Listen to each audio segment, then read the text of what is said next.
Welcome. इस lecture में हमने पढ़ना है काइनेटिक वॉर सेकंड और काइनेटिक वॉर थर्ड को। इसके प्रीवियस लेक्चर में हम काइनेटिक वॉर फर्स्ट कंप्लीट कर चुके हैं। तो चलिए हम स्टार्ट करते हैं काइनेटिक वॉर सेकंड। देखिए, काइनेटिक वॉर सेकंड का मेन जो रीजन था, जिस कारण से काइनेटिक वॉर सेकंड स्टार्ट हुआ था 1748 से 1756 तक का, इसका मेन रीजन था सक्सेसरशिप। अब इस टाइम क्या हुआ कि जो इंडिया था, इंडिया में मैंने आपको प्रीवियस लेक्चर में बताया था कि जो ब्रिटिश और यूरोपियन कंपनी थी वो कर्नाटक स्टेट में थी, है ना। और इनके हेडक्वार्टर थे पांडुचेरी में और मद्रास में, है ना। पांडुचेरी और मद्रास में इनके हेडक्वार्टर थे। मद्रास में थे ब्रिटिश, पांडुचेरी में थे फ्रांस कंपनी, है ना। तो दोनों के हेडक्वार्टर बहुत ही पास थे, जिसके कारण से क्या हो रहा था कि हर बार इनमें वॉर, चूंकि पास पास रहने के कारण इनमें वॉर हो रहा था। अब सेकेंड जो बैटल होना था, सेकेंड जो वॉर था काइनेटिक वॉर, उसकी मेन लड़ाई ही थी सक्सेसरशिप की। क्योंकि ये देखिए, बैटल का टाइम है 1748 से 1756 तक का, है ना। और हमें इसमें बात करना है कर्नाटक, और उसके कर्नाटक में उस टाइम सक्सेसरशिप की बैटल स्टार्ट हुई थी। और उसी के साथ साथ में इसके पास में हैदराबाद था, जो कि हमने लेक्चर फर्स्ट में भी देखा था। हैदराबाद और कर्नाटक में कर्नाटक वॉर फर्स्ट हुआ था। तो हैदराबाद में भी इस टाइम सक्सेसरशिप की लड़ाई स्टार्ट हो गई थी, उत्तराधिकार की लड़ाई स्टार्ट हो गई थी। और कर्नाटक वाले पार्ट में भी उत्तराधिकार की लड़ाई स्टार्ट हो गई थी, है ना। तो चलिए हम स्टार्ट करते हैं। पहले हम देख लेते हैं कि हैदराबाद में किसके किसके बीच में सक्सेसरशिप की वॉर स्टार्ट हुई थी, और कर्नाटक में किसके किसके बीच में सक्सेसरशिप की वॉर स्टार्ट हुई थी। फिर हम बात करते हैं काइनेटिक वॉर सेकेंड की। देखिए, 1714 में जो हैदराबाद था, हैदराबाद का जो निज़ाम उल मुल्क थे, उनकी डेथ हो गई, है ना। उनकी डेथ हो गई। अब उनके वैसे तो 5 लड़के थे, लेकिन उनके जो 2 लड़के थे, मुजफ्फर जंग, यहाँ पे आप देख सकते हैं, मुजफ्फर जंग और नासिर जंग दोनों के बीच में सक्सेसरशिप की लड़ाई स्टार्ट हुई, है ना। तो यहाँ तो ये है, मतलब यहाँ पे हैदराबाद में किस किस के बीच में लड़ाई स्टार्ट हो रही है, तो मुजफ्फर जंग और नासिर जंग के बीच में लड़ाई स्टार्ट हो रही है। क्यों? क्योंकि हैदराबाद जो है, वहाँ पे निज़ामों का रूल था, निज़ामों का कब्जा था। और निज़ाम जो था वो 1714 में उसकी डेथ हो गई। अब क्या हुआ, उनके 2 लड़कों के बीच में, मुजफ्फर जंग और नासिर जंग के बीच में गद्दी के लिए, नवाब बनने के लिए लड़ाई स्टार्ट हो गई, है ना। तो यहाँ पे आपको समझ में आया होगा। अब हम बात करते हैं सेकेंड रीजन की। हमने तो एक बात कर लिया, हैदराबाद। अब हमें बात करना है सेकंड, कर्नाटक में कौन कौन सक्सेसरशिप की लड़ाई में था। तो चलिए हम देखते हैं कर्नाटक को। देखिए यहाँ पे, देखिए, ये जो आपको ग्राफ दिख रहा है, ये कर्नाटक के नवाब का ग्राफ है ना। देखिए, कर्नाटक में इस काइनेटिक वॉर के टाइम में नवाब जो थे वो थे नवाब दोस्त अली खान थे यहाँ पे नवाब। और इनके 2 लड़के थे। पहला लड़का था सफदर अली और सेकंड लड़का था हसन अली, है ना। मैंने आपको बताया कि जो काइनेटिक वॉर हम डिस्कस कर रहे हैं, काइनेटिक वॉर फर्स्ट हमने डिस्कस किया। तो फर्स्ट के टाइम में यहाँ पे जो नवाब थे, वो नवाब थे नवाब दोस्त अली खान, है ना।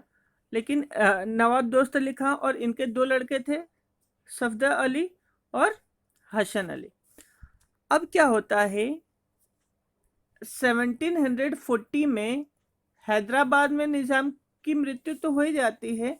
1740 में ही ये जो नवाब दोस्त अली खां हैं, जो अभी कर्नाटक के नवाब थे, इनकी भी मृत्यु हो जाती है ना। अब इनकी भी मृत्यु हो जाती है, और मृत्यु हो जाती है तो इनकी मृत्यु होती कैसे है, क्या होता है 1740 में जो मराठा हैं, मराठा इन पे अटैक करते हैं। मराठा किस पर अटैक करता है, कर्नाटक के नवाब दोस्त अली खान पे अटैक करता है। तो उस बैटल में नवाब दोस्त अली खान और उनका जो लड़का है हसन अली, दोनों की डेथ हो जाती है। किसमें, 1740 में। मतलब क्या हुआ, हैदराबाद में हमने देखा वो तो उनकी डेथ हो जाती है 1714 में निज़ामुल मुल्क की। और यहाँ पे नवाब दोस्त अली खान जो है मराठों के साथ लड़ते लड़ते मारा जाता है 1740 में, और उनका लड़का हसन अली भी मारा जाता है 1740 में।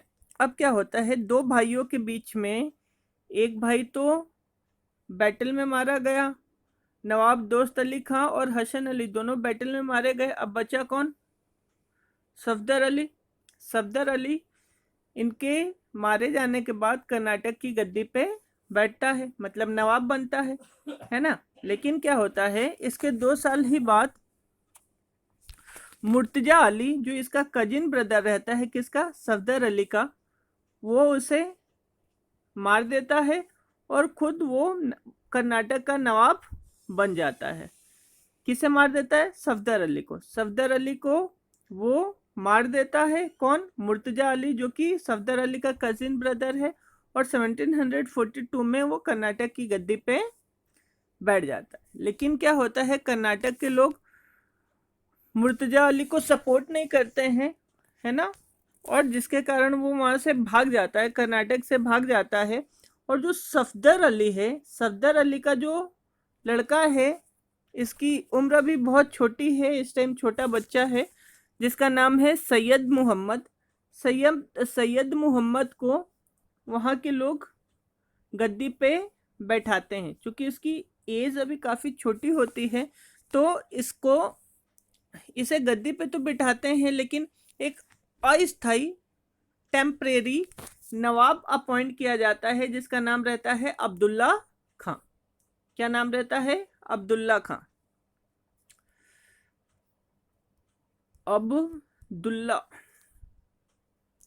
अब्दुल्ला खां, है ना। अब्दुल्ला खां कौन रहता है, टेम्परेरी नवाब रहता है, जिसे सैयद मोहम्मद को तो नवाब बनाया जाता है, लेकिन ये 2-3 साल का लड़का रहता है, तो ये तो पूरी एक्टिविटी नहीं कर पाएगा, पूरा एडमिनिस्ट्रेशन या कर्नाटक को गवर्न नहीं कर पाएगा। तो इसे नवाब बना के, और इसको नवाब बना के इसको कर्नाटक को चलाने के लिए एक टेम्परेरी नवाब बनाया जाता है, अब्दुल्ला खां। जिसे क्या होता है, जो उस टाइम के निज़ाम उल मुल्क रहते हैं, वो हटा के अपने एक गवर्नर को, जिसका नाम है अनवरुद्दीन खां को, वो गद्दी पे बिठाता है। और वो किसे हटा देता है, अब्दुल्ला खां को हटा के अपने एक गवर्नर अनवरुद्दीन खां को गद्दी पे बिठाता है। और गद्दी पे बिठाता है, इसी बीच में क्या होता है, सैयद मोहम्मद, जो कि सफदर अली का लड़का रहता है, जो 2 या 3 साल का रहता है, इसकी डेथ हो जाती है, इसका मर्डर हो जाता है। और नवाब अब फाइनली कौन बन गया, अनवरुद्दीन खां बन गया। और इसका एक लड़का रहता है मोहम्मद अली, है ना। और फाइनली क्या होता है कि ये तो अभी नवाब, आप देखेंगे कि जो सेकंड बैटल है, इसमें नवाब कौन है, अनवरुद्दीन खान है। लेकिन एक जो नवाब दोस्त अली रहते हैं, इनका एक दामाद रहता है, जिसका नाम रहता है चांदा साहब। चांदा साहब को फ्रेंच का सपोर्ट मिलता है, और फ्रेंच का सपोर्ट मिलता है तो 1749 में ये अनवरुद्दीन खां को मार देता है बैटल में, और ये खुद नवाब बन जाता है ना। अब क्या है, देखिए, नवाब अभी सेकेंड बैटल के टाइम कौन है? चांदा साहब है ना। सेकेंड बैटल का टाइम कौन है? चांदा साहब है। किसे मार के नवाब बने हैं? अनवरुद्दीन खान को, है ना। और इनका लड़का कौन है? मोहम्मद अली। तो अब क्या है, यहाँ पे सक्सेसरशिप की लड़ाई है, तो कर्नाटक से कौन लड़ेगा? एक चांदा साहब लड़ेंगे और एक मोहम्मद अली लड़ेगा, है ना। और हैदराबाद से कौन लड़ेगा? तो नासिर जंग और मुजफ्फर जंग लड़ेगा। मतलब कहने का सेंस ये कि सेकंड जो बैटल है ये किस लिए हो रहा है? तो ये राजगद्दी के लिए हो रहा है, हैदराबाद में भी कर्नाटक में भी। हैदराबाद में भी दो लोग हैं, मुजफ्फर जंग और नासिर जंग, जो दोनों गद्दी पे बैठना चाह रहे हैं, है ना। अभी मुजफ्फर जंग वैसे यहाँ का नवाब रहता है, और जो कर्नाटक है वहाँ पे भी दो लोग हैं, एक चांदा साहब जो अभी प्रेजेंटली नवाब है, और मोहम्मद अली जो गद्दी पे बैठना चाह रहा है। तो दोनों के बीच में इधर बैटल होता है, दोनों के बीच में इधर बैटल होता है।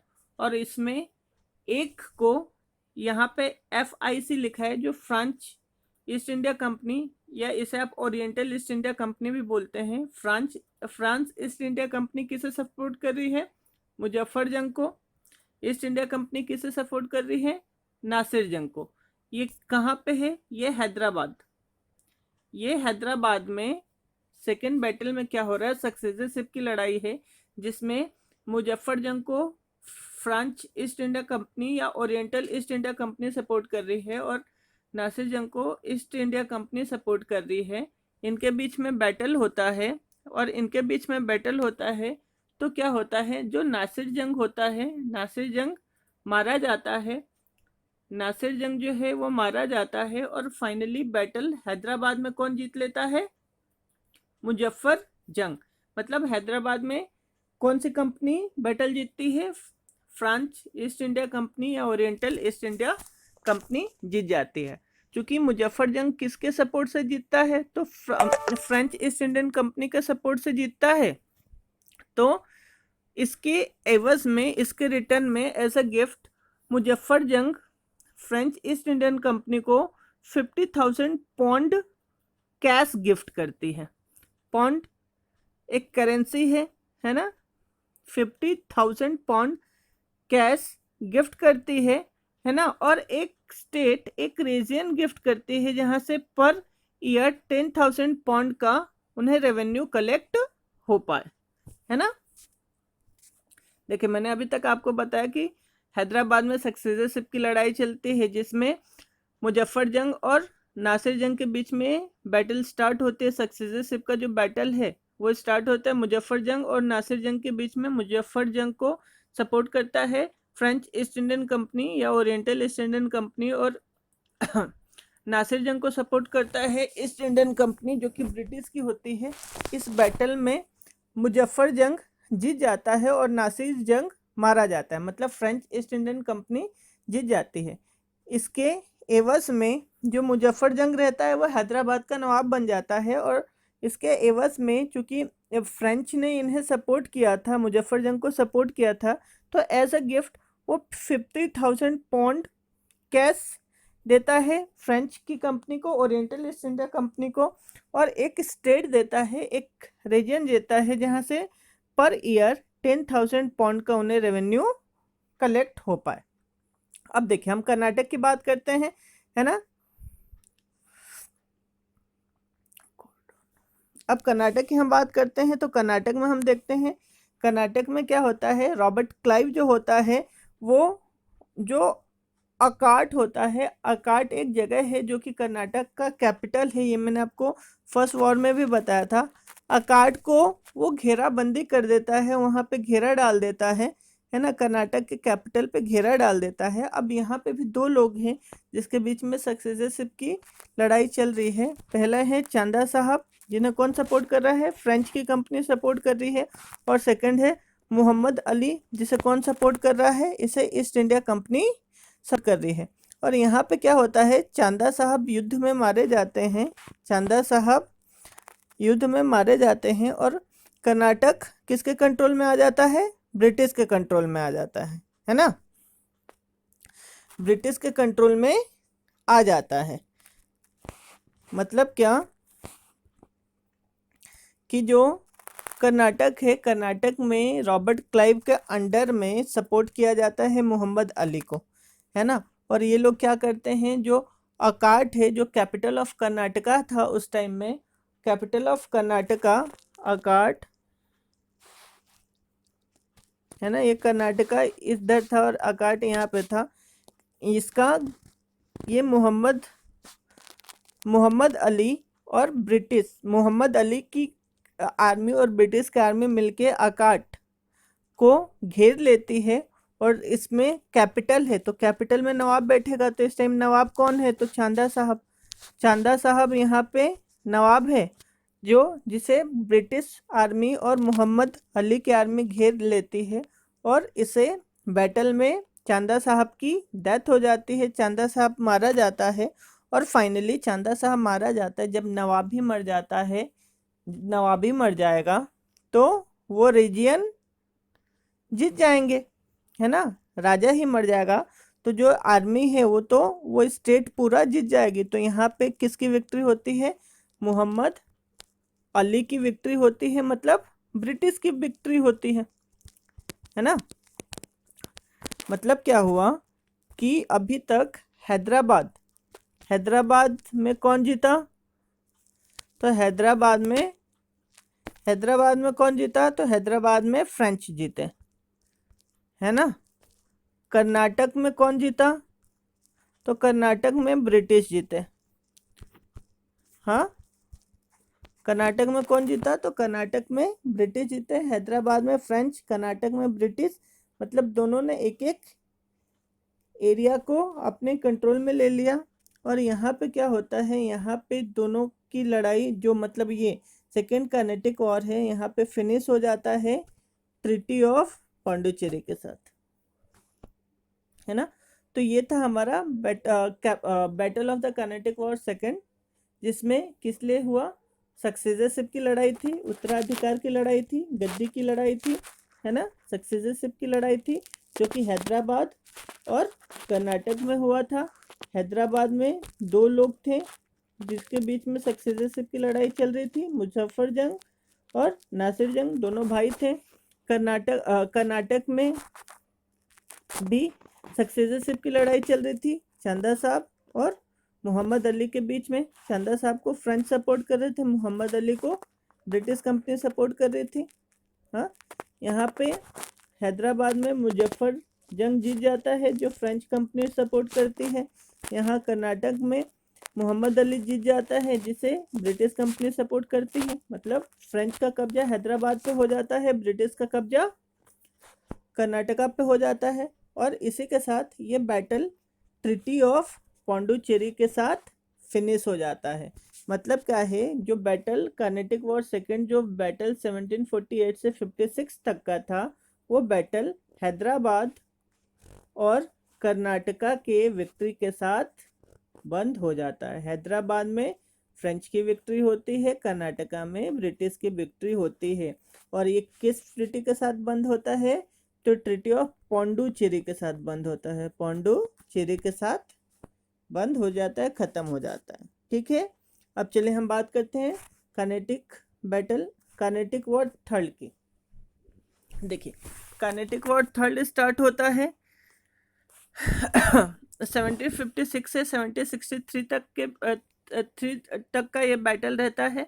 अब देखिए 1756 में क्या होता है कि यूरोप में फिर से फ्रेंच के बीच में और ब्रिटिश के बीच में 7 ईयर वॉर स्टार्ट हो जाता है ना। किसके बीच में, फ्रेंच के बीच में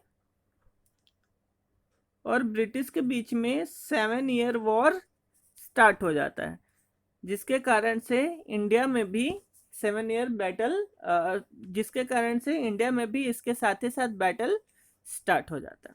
अब यहाँ पे क्या होता है, ये इस बैटल में फ्रेंच की हार होती है ना, फ्रेंच की हार होती है। तो इसका रीजन क्या रहता है कि जो डुप्लेक्स रहता है, जो कर्नाटिक वॉर सेकेंड तक जीता हुआ रहता है, जिसे भारत के बारे में काफ़ी नॉलेज रहता है, या ये काफ़ी expert skilful commander in chief रहता है उसे क्या होता है कि फ्रेंच से बुला लिया जाता है, और ये 1754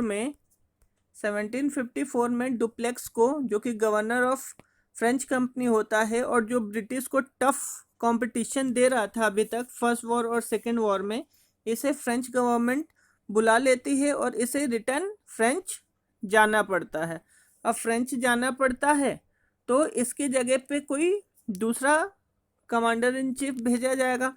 तो अब क्या होता है, 1754 में डुप्लेक्स को फ्रेंच बुला लिया जाता है और वो रिटर्न फ्रेंच चला जाता है। उसके प्लेस पे एक नया गवर्नर आता है, काउंट डी लाली, है ना, गवर्नर का नाम है, जो आता है 1758 में। 1758 में इंडिया आता है और ये इंडिया के बारे में इसे बहुत ज़्यादा पता नहीं होता है, या इतना ये वेल कमांडर इन चीफ नहीं होता है जितना डुप्लेक्स होता है। अब क्या होता है कि जब ये 1758 में इंडिया में आता है, तब तक क्या होता है, ब्रिटिश यहाँ पे डोमिनेंट पावर में आ जाती है। क्यों? क्योंकि ब्रिटिश इस समय तक बंगाल को अपने कब्जे में ले लेती है, कर्नाटका उनके पहले ही कब्जे में था, और हैदराबाद के ये काफ़ी कुछ क्षेत्र को अपने कंट्रोल में ले लेती है। मतलब बंगाल उनके कब कंट्रोल में आ गया, बंगाल उनके कंट्रोल में आ गया, हैदराबाद उनके कंट्रोल में आ गया, और कर्नाटका उनके पहले ही कंट्रोल में था, है ना। बंगाल वाला रीजन इनके कंट्रोल में आ गया, हैदराबाद कंट्रोल में आ गया, और कर्नाटका का तो रीजन पहले से ही इनके कंट्रोल में था। क्यों ये होता है? ये बंगाल, हैदराबाद और कर्नाटका तीनों इनके कंट्रोल में आने का रीजन ये रहता है कि इन्हें इंडिया में फ्रेंच से कोई टफ कंपटीशन देता नहीं है। जो डुप्लेक्स अभी तक दे रहा था वो उसे 1754 में उसे फ्रेंच रिटर्न जाना पड़ता है। तो काउंट डी लाली के यहाँ आते आते ये बंगाल, हैदराबाद और कर्नाटका जो इनके कंट्रोल में है, इससे क्या होता है, ब्रिटिश की जो ब्रिटिश पावर डोमिनेंट हो जाता है इंडिया में। और जब यहाँ पे डी लाली आता है तो ये देखता है कि यार यहाँ पे ये लोग ज़्यादा डोमिनेंट हो गए हैं, और इनके बीच, ब्रिटिश और फ्रेंच के बीच छोटी छोटी लड़ाइयाँ होती हैं। डी लाली मद्रास को घेरता है, लेकिन क्या उसे रिजल्ट नेगेटिव मिलता है, वो वहाँ पे विक्ट्री नहीं कर पाता है। फाइनली क्या होता है, फाइनल वॉर होता है 1760 में फ्रेंच और ब्रिटिश के बीच में, जिसे हम बोलते हैं वॉन्डी वॉस, बैटल ऑफ वॉन्डी वॉस, है ना। और इस बैटल में क्या होता है कि जो फ्रेंच होते हैं, फ्रेंच की कंडीशन अब भारत में काफ़ी कमज़ोर होती है, और फ्रेंच इस वॉन्डी वॉस के वॉर में हार जाते हैं, और एक ट्रीटी होता है, हार जाते हैं इसमें बुरी तरीके से, ब्रिटिश फ्रेंच को हराते हैं। और यहाँ पे क्या होता है, इसी बैटल के साथ, वॉन्डी वॉस के बैटल के साथ, इंडिया में फ्रेंच जो डोमिनेंट पावर थी वो ख़त्म हो जाता है, डिक्लाइन हो जाता है ना। और एक ट्रीटी होता है इस बैटल के बाद, वॉन्डी वॉस के बैटल के बाद एक ट्रीटी होता है, जो ट्रीटी होती है पेरिस में, है ना। और इस ट्रीटी में ये डिसाइड होता है कि अब फ्रेंच जो कंपनी है यहाँ पे बस अपने ट्रेड पे फोकस करेगी, है ना, ट्रेड पे फोकस करेगी, बाकी वो यहाँ के पॉलिटिकल अफेयर्स में या ब्रिटिश के रास्ते में अब नहीं आएगी।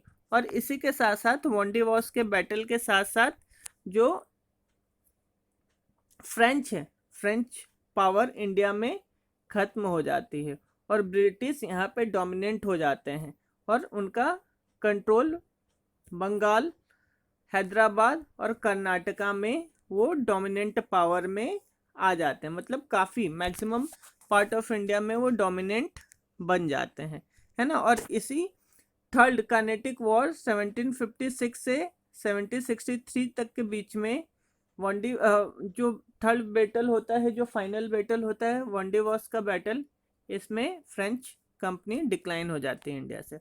और इसी के साथ ये first battle of Karnataka war, second battle and the third battle finish हो जाता है और ब्रिटिश यहाँ पे ये 3 बैटल जीत जाती है और इसी के साथ ब्रिटिश इंडिया में डोमिनेंट हो जाती है। बाकी सभी यूरोपियन कंट्री यहाँ इस समय तक इंडिया से खत्म हो जाती है, बस ब्रिटिश ही एक ट्रेडिंग कंपनी बचती है जो इंडिया में रुकती है। चलिए अब हम मिलेंगे नेक्स्ट वीडियो में अगले पार्ट के साथ, तब तक के लिए बाय।